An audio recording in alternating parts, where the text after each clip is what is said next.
Hello tout le monde, everybody. Me voilà de retour vers vous avec une vidéo technique. Donc, je me suis dit, quand j'ai tracé ce gabarit ici pour faire des rosettes de ruban, je me suis dit que ce serait une bonne idée de vous expliquer comment utiliser votre grille, la grille qui est ici. Voilà. Et ça va être l'occasion justement de vous montrer ce qu'on peut faire qui est intéressant grâce à la grille. Moi d'habitude quand je travaille, je ne mets pas la grille. Je travaille toujours sur un fond blanc. Mais je pense quand même, et vous allez voir, que pour certaines choses, c'est quand même vachement, vachement utile. Donc on va créer un nouveau document. Voilà. Et vous allez activer votre grille. Alors, pour réexpliquer vite, ça commence. Pour expliquer vite fait le quadrillage, je le survole, comme ça vous voyez un petit peu ce que ça donne. Hein. Donc, quand vous affichez le quadrillage, d'office, il vous met un écartement ici de 10 mm et 2 divisions. 10 mm, on est bien d'accord, c'est 1 cm. Si vous voulez n'avoir une division que tous les centimètres, comme on va travailler aujourd'hui, bien vous diminuez ici. Si vous voulez des divisions plus importantes, je sais pas moi, 2 cm. Donc voilà, vous pouvez soit utiliser la flèche, soit vous tapez les chiffres que vous voulez. Donc 20 dans mon cas. Voilà. À vous de voir ce que vous voulez. Moi, c'est 10 mm que j'utilise aujourd'hui. Hop et hop. Voilà. Et vous verrez, cette grille que vous avez choisie au départ, vous pouvez la modifier en cours de route. Vous pouvez, vous verrez, surprise tantôt. Les divisions, ben voilà, c'est ce qu'on fera tantôt. On peut mettre des divisions ici, donc j'ai des divisions tous les 5 mm, tous les demi-centimètres. Et alors, ce qui est bien, c'est ceci, aligné sur le quadrillage. C'est un petit peu comme si votre quadrillage devenait magnétique. Donc, vous voyez, regardez, hein, si je trace un rectangle, je vais agrandir comme ça vous voyez mieux. Et alors je vais changer mon trait aussi parce que comme ça je suis sûre. Couleur du trait, oui, rouge. Hein. Et épaisseur du trait, ben, j'ai vu que si je mettais à 1,5, vous alliez bien voir. Ok. Donc si je trace un rectangle sur ma grille magnétique, boum, il se met automatiquement, et chaque fois il augmente d'un incrément de, regardez, si je veux l'agrandir, je peux aller à la demi du centimètre, ou, oui c'est ça, un demi en plus, ou un en plus, un demi, un, etc., etc. Chaque fois ça augmente de la largeur de votre carré, donc c'est facile quand vous devez tracer des formes bien précises pour faire des boîtes ou que sais-je, c'est vraiment pratique parce que c'est vous qui décidez de combien de millimètres vous voulez chaque fois écarter vos affaires, quoi, comme on dit chez nous. Bien, ça, c'est ce que j'aime beaucoup dans la grille magnétique. Alors, je voulais vous montrer comment j'avais fait l'étoile de David. Je vais enlever mon rectangle, je n'en ai plus besoin. Alors, je suis désolée s'il y a du bruit autour de moi. Mais on démonte des trucs dans la rue parce qu'il y a encore eu la fête ce week-end. C'est pour ça que j'ai une petite voix. Non, j'ai tenu le magasin et j'étais fatiguée. Alors,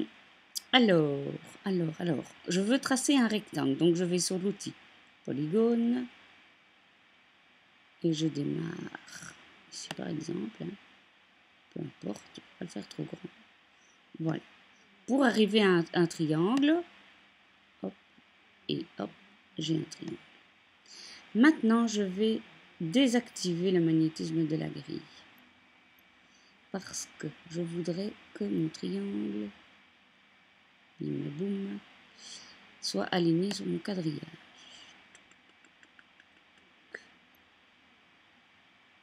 Voilà. Je vais un petit peu le remonter. Voilà. Il est aligné. Bien. Mon étoile est un peu grande, ça ne fait rien. Donc maintenant, je remets mon magnétisme. Hop, hop.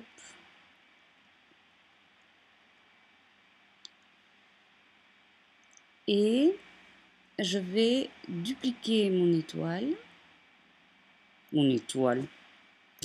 C'est lundi matin, hein. Mon triangle. Reproduction, non pas au-dessous. Delete. Allez, delete. Pourquoi il veut pas? Mon chien qui ronfle. Je sais pas si vous l'entendez, mais... allez. Delete. Voilà. Yep. C'est reproduction au-dessus, évidemment. Et voilà, c'est là que notre grille magnétique va être bien pratique. Parce qu'elle va... Hop, hop, hop, hop, hop. Elle va chaque fois augmenter. Et voilà. Comme ça, c'est bon. Voilà. Alors, ce que j'ai fait moi pour avoir ma grille, mon étoile remplie, j'ai fait un clic droit, souder. Voilà. Alors, maintenant que j'ai ceci, voilà, je vais un petit peu agrandir. Voilà. Et c'est là que mon demi-millimètre était pratique, parce que les rectangles que j'ai tracés à l'intérieur, je voulais vraiment qu'ils soient pas plus larges qu'un demi-centimètre. Donc ici, pour le copier en bas, vous faites commande ou contrôle et la petite flèche du bas. Ah, d'abord le sélectionner, c'est toujours mieux, hein. Voilà. Puis vous descendez. Et là aussi, ça descend chaque fois d'un incrément d'un demi-centimètre. Donc pratique aussi. Voilà. Et alors mon petit trou au milieu. Voilà. Parfait, 5 mm. C'est un peu grand, mais bon. C'est pas bien grave. Alors, je sélectionne tout. Hop là. Je vais dans l'alignement. Et je fais aligner centre. Voilà. Et mon étoile est terminée. J'ai mon gabarit. Donc, vous avez vu toutes les possibilités de cette grille. Alors, vous avez aussi la grille isométrique. Alors là, je vais ouvrir un nouveau document.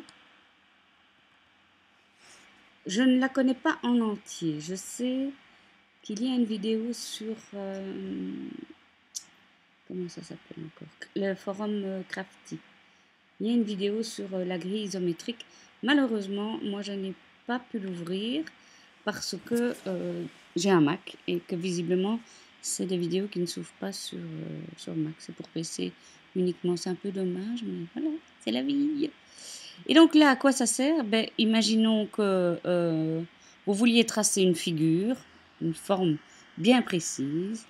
Donc, vous tracez votre ligne et elle va se mettre... Oh, crotte de bique. Excusez-moi, mais je vais faire en sorte que vous voyez bien. Il ne s'est pas remis.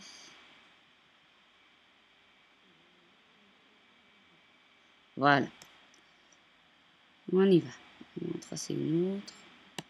Poum. Vous voyez, elle se met automatiquement là. Donc, si vous devez faire des angles à 45 degrés, 45 degrés, je crois que c'est 45 ou c'est 30. Bonne question. Mais bref. Et après, vous voulez tracer comme ceci. C'est surtout pour créer des perspectives que c'est intéressant. Donc, vous avez alors quelque chose qui peut être en perspective. Maintenant, je ne la connais pas plus que ça, mais je trouve que ça peut être pratique. Et aussi savoir qu'à tout moment, vous pouvez revenir à votre grille normale. Donc ça, c'est sympa aussi. Une dernière chose que je voudrais voir avec vous, c'est la couleur. Donc votre grillage, là, votre grille, vous pouvez la changer de couleur. Vous avez des couleurs ici. J'aime assez bien le bleu, mais je l'aime mieux plus clair. Encore un peu plus clair. Encore un peu plus clair. C'est presque gris, ça, ouais. Ouais. Voilà. Donc, je pense avoir fait le tour de la grille. On a parlé de ça, de l'espacement, on a parlé des options, on a parlé des styles, on a parlé des couleurs. On a conclu le sujet. Je vous fais plein de gros bisous. Je vous remercie vraiment pour tous les gentils commentaires. Si la vidéo vous a plu, n'oubliez pas de cliquer sur like et éventuellement de vous abonner à ma chaîne si vous voulez avoir d'autres informations, des petits trucs et astuces pour le scrap et pour la machine silhouette et bientôt pour la machine Cricut. Je vous embrasse.